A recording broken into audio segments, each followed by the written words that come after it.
Evo nas u podrumu i spremit ćemo čorbu od divljači. Ovdje imamo jedan srneći but.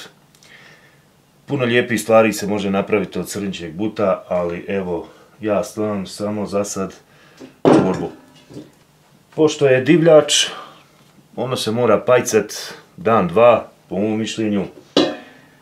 A da bi napravili pajc, prvo ćemo ovo riješiti da može sve fino ući dole u lonac. Ajmo napraviti tu divljač.